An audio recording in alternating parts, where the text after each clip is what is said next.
Over the past year and a half, a simple stroll in the woods became a non-stop quest to find out more about one of the UK's most secretive mammals, the badger. With the help of several camera traps, I've been learning more about these fossorial mustelids, observing their social behaviours, marvelling at the way badger cubs interact with the world around them, and realising that badgers aren't as nocturnal as I'd initially thought. But I'm not the only one who's got a little bit of a thing for badgers. Wildlife photographer Rachel Bigsby has been spending the majority of her free time getting to know her local badger clan, and in true National Badger Day spirit, I've come along to have a good old natter and to hopefully catch a glimpse of her badgers.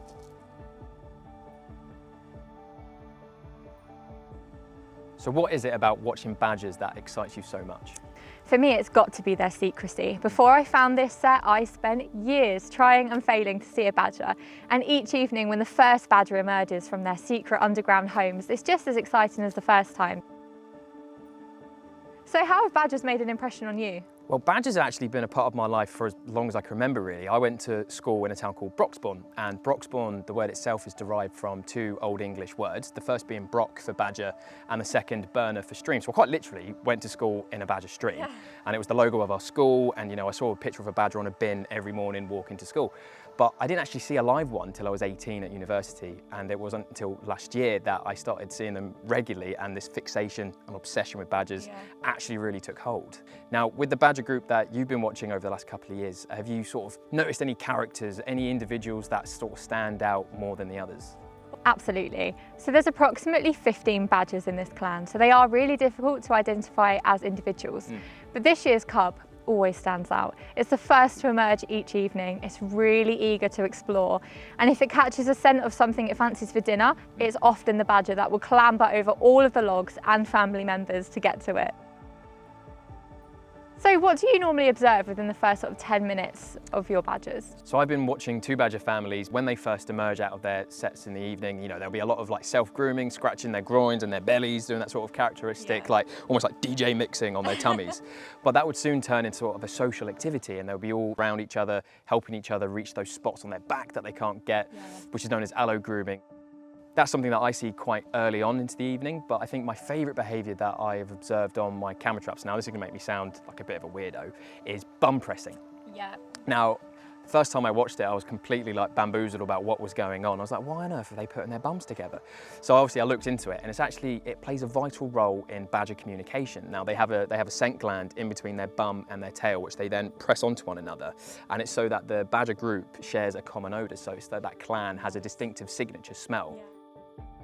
But one thing I think that we should acknowledge here is that sadly the 2021 badger cull has already started, and that over the next 5 years a further 140,000 badgers are going to be killed. Now, where we are today, we're quite lucky that this is in a safe zone. No cull licences have been issued here, which is great. But it's a very different story where I'm currently living in Gloucestershire, and I know full well that I'm going to be devastated if anything happens to my badger families, and I'm sure you'd feel the same. Absolutely. I mean, it doesn't bear thinking about, does it? Badgers are so wise and fascinating and true living symbols of our British countryside, yet they are just wrongly persecuted and victimised for crimes that they didn't commit. And the idea of any pain being inflicted on any badger and their lives so wrongly taken, it just breaks my heart. But on a positive note, if you could sum up your time with badgers in 3 words, what would they be? So watching badgers has definitely sort of been my light through the doom and gloom of the past 18 months or so. So I think it's definitely going to have to be my happy place. It sounds a bit corny, but watching badgers over the last 18 months has definitely kept me motivated, it's kept me in tune with the natural world, and yes, it's kept me happy.